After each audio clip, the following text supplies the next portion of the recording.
매일 아침 건강을 위해 삼키는 그 알약, 혹시 독을 먹고 계신 건 아닐까요? 지금 이 순간에도 수많은 분들이 건강해지려고 영양제를 드십니다. 하지만 제가 오랫동안 환자분들을 만나며 확인한 충격적인 사실이 있습니다. 건강을 지키려던 그 선택이 오히려 몸을 망가뜨리고 있었다는 겁니다. 70대 중반의 한 환자분이 기억납니다. 매일 식탁 위에 7가지 영양제를 줄지어 놓고 성실하게 드셨던 분이죠. 그런데 어느 날 갑자기 쓰러지셨습니다. 병원에서 확인한 결과는 충격적이었습니다. 간 수치가 정상의 3배, 신장 기능은 절반으로 떨어져 있었습니다. 그분이 눈물로 하신 말씀이 아직도 귓가에 맴돕니다. 좋은 것만 골라 먹었는데 이게 저를 이렇게 만들 줄은 꿈에도 몰랐어요. 오늘 제가 말씀드릴 내용은 절대 가볍게 넘기시면 안 됩니다. 이 영상을 끝까지 보신다면 매일 아침 영양제를 꺼내 드는 손이 잠시 멈춰질 겁니다.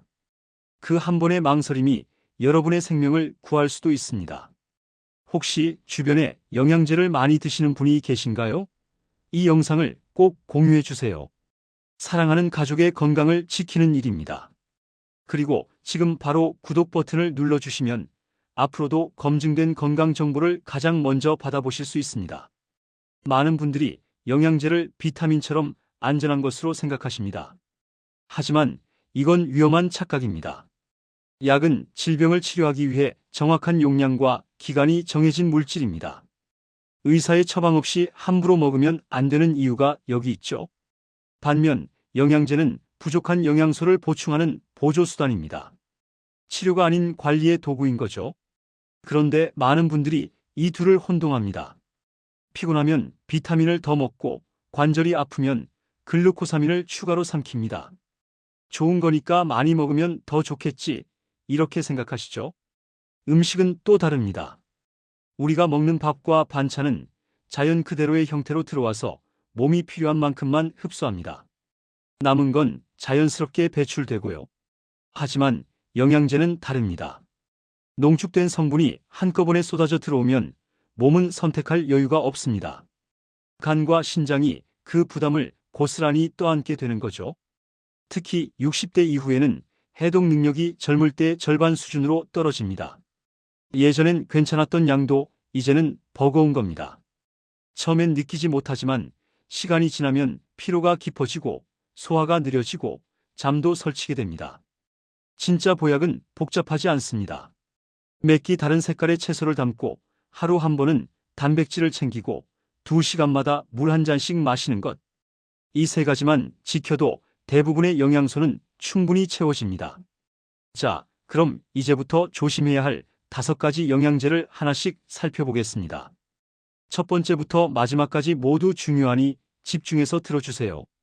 계단을 오를 때마다 무릎에서 소리가 나고 통증이 느껴지면 많은 분들이 가장 먼저 찾는 게 글루코사민입니다. 연골을 보호하고 관절을 부드럽게 만든다는 광고를 보셨을 겁니다. 하지만 진실은 다릅니다.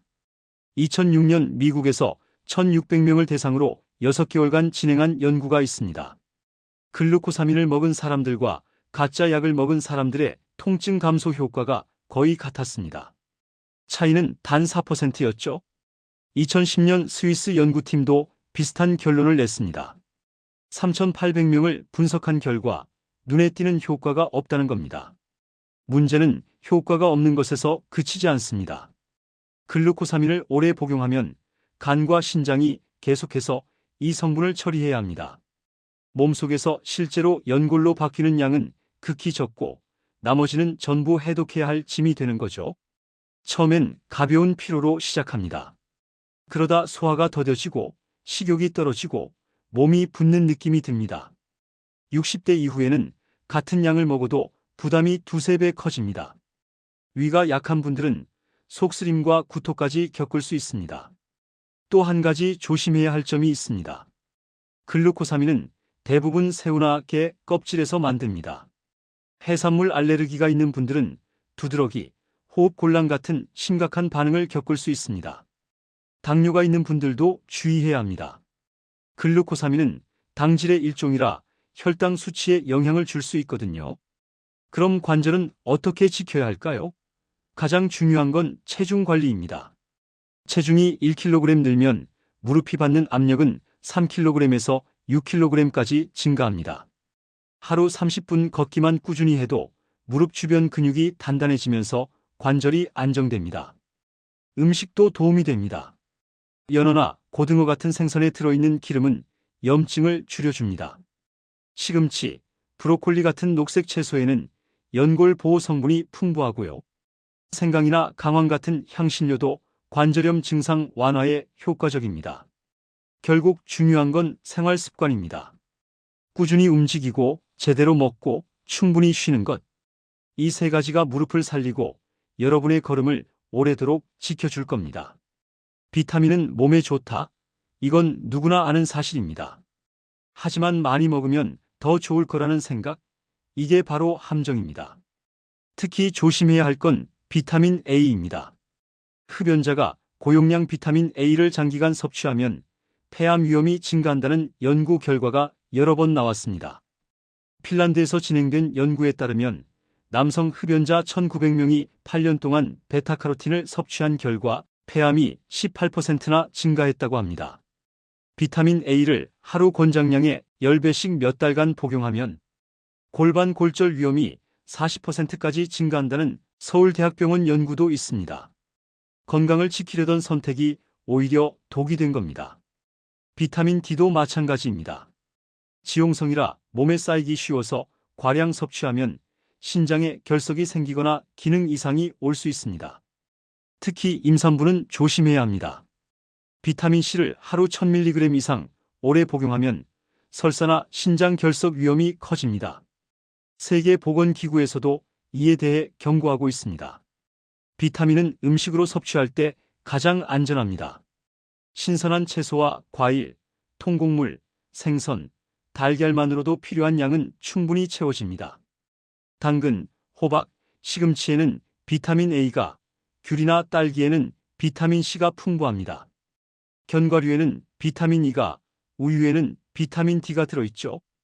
여러 종류의 비타민을 한꺼번에 먹는 것도 위험합니다. 비타민 A와 E를 함께 먹으면 간에 부담을 주고 비타민 C를 과량 섭취하면 속이 쓰립니다. 몸이 한꺼번에 처리하지 못하는 거예요.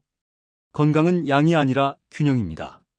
하루 한 끼라도 채소를 넉넉히 담고 물을 자주 마시고 햇볕 아래에서 15분만 걸어보세요. 그게 어떤 고가의 영양제보다 강한 힘을 줍니다. 뼈 건강에 좋다는 말에 많은 분들이 칼슘제를 꾸준히 드십니다. 특히 나이가 들수록 골다공증이 걱정되니까 하루도 빠짐없이 챙기시죠. 하지만 칼슘은 필요한 만큼만 있어야 합니다. 그 선을 넘으면 오히려 몸을 해치는 독으로 바뀝니다. 음식에서 얻는 칼슘은 천천히 흡수되어 몸이 필요한 만큼만 씁니다. 하지만 알약 형태로 들어오는 칼슘은 순식간에 혈액으로 쏟아져 들어갑니다. 몸이 감당하기 어려운 농도로 올라가는 거죠. 남은 칼슘은 혈관 벽에 들러붙으면서 혈관을 딱딱하게 만듭니다. 이게 바로 동맥경화의 시작입니다. 한 연구에서는 1200mg 이상의 고용량 칼슘제를 복용하면 심혈관 질환 위험이 증가한다는 결과가 나왔습니다. 다른 연구에서도 칼슘 보충제 복용 시 심근경색 위험이 31%나 증가한다고 보고했습니다. 필요 이상의 칼슘은 신장에도 부담을 줍니다. 걸러지지 못한 칼슘이 신장이나 요로에 결석을 만듭니다. 소변이 시원하지 않거나 허리가 묵직하게 아픈 분들 중 칼슘제를 오래 드신 경우가 많습니다. 그럼 칼슘은 어떻게 보충해야 할까요? 답은 음식입니다. 멸치, 두부, 시금치, 미역 같은 우리 식탁의 평범한 음식들로도 충분합니다. 특히 멸치는 칼슘과 비타민 D가 함께 들어있어 흡수율이 높고 부작용도 거의 없습니다. 우유나 요구르트도 좋은 칼슘 공급원입니다. 유당 불내증이 있다면 두유나 두부를 선택하면 되고요. 참깨나 검은깨도 칼슘이 풍부합니다. 하루 15분 정도 햇볕을 쬐면 몸이 자연스럽게 비타민 D를 만들어 칼슘이 뼈로 가도록 돕습니다. 따뜻한 시간에 가볍게 산책하는 것만으로도 충분합니다. 칼슘제는 필요할 때 의사와 상담 후 정해진 기간만 드셔야 합니다. 평생 먹는 약이 아닙니다.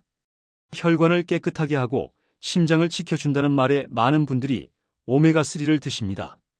적당하면 분명 도움이 되지만 지나치면 오히려 문제가 생깁니다. 처음엔 다들 이렇게 말씀하십니다. 혈관에 좋다길래 꾸준히 먹었어요. 하지만 시간이 지나면 피로가 쌓이고 멍이 잘 들거나 코피가 자주 나는 경우가 생깁니다. 피가 너무 묽어지면서 응고 기능이 약해진 거죠. 오메가3를 하루 권장량의 2~3배 이상 복용한 사람들 중 출혈 질환이나 어지럼증을 겪은 사례가 적지 않습니다. 미국 식품의약국에서는 혈소판 수치가 낮은 사람은 오메가3 영양제를 먹지 말라고 권고합니다. 항응고제나 아스피린을 복용하는 분들은 특히 조심해야 합니다. 약과 오메가3가 겹치면 출혈 위험이 급격히 높아집니다. 그럼 오메가3는 어떻게 섭취해야 할까요? 가장 안전한 방법은 식사 속에서 자연스럽게 얻는 겁니다. 고등어, 꽁치, 연어, 참치 같은 생선이 가장 이상적입니다. 일주일에 2~3번 한 끼의 손바닥 크기 정도면 충분합니다. 호두나 아몬드 같은 견과류에도 좋은 기름이 들어 있습니다. 하루 한 줌 정도가 적당하고요. 식용유도 바꿔보세요. 튀김용 대신 들기름이나 올리브유를 조금씩 사용하는 것만으로도 혈관 건강에 큰 도움이 됩니다. 오메가3는 적당해야 약이 됩니다.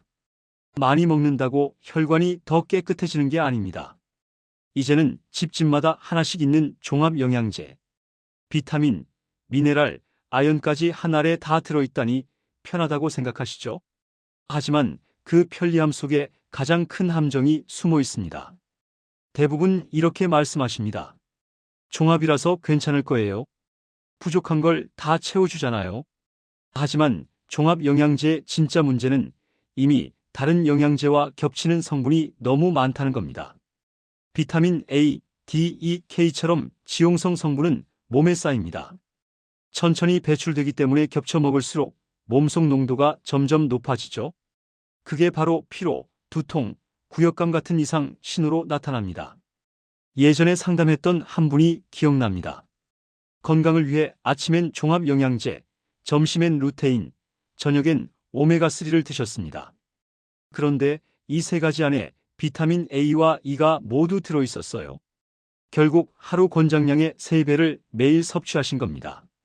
몇 달 후 눈이 침침해지고 입이 마르는 증상이 나타났습니다. 검사 결과 간 수치가 올라가 있었습니다. 그럼 어떻게 해야 할까요? 첫째, 지금 드시는 영양제를 모두 적어보세요. 성분표를 꼼꼼히 읽어보시면 같은 성분이 여러 제품에 중복되어 있는 걸 발견하실 겁니다. 둘째, 종합 영양제는 매일이 아니라 식사가 불규칙하거나 몸이 유난히 지칠 때만 보조용으로 드세요. 셋째, 가능한 한 음식으로 영양을 채우는 습관을 들이세요.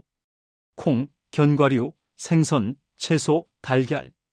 이 5가지를 식탁에 골고루 올려두면 대부분의 영양소는 충분히 채워집니다.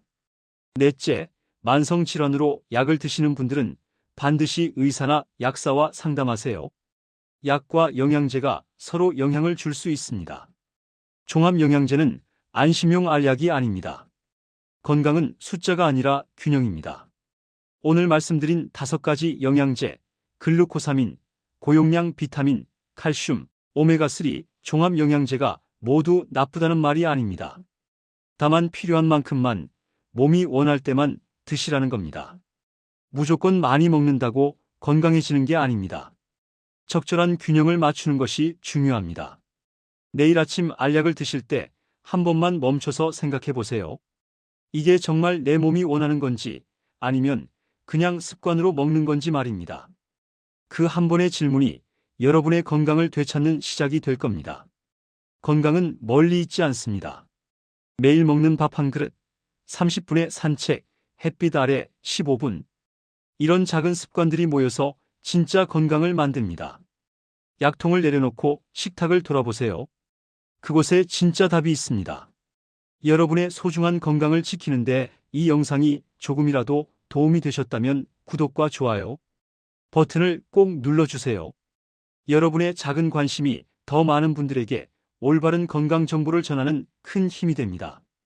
주변에 영양제를 많이 드시는 가족이나 친구가 계신다면 이 영상을 꼭 공유해 주세요. 사랑하는 사람의 건강을 지키는 일, 지금 바로 시작할 수 있습니다. 오늘도 건강하시고 다음 영상에서 더 유익한 정보로 찾아뵙겠습니다. 감사합니다.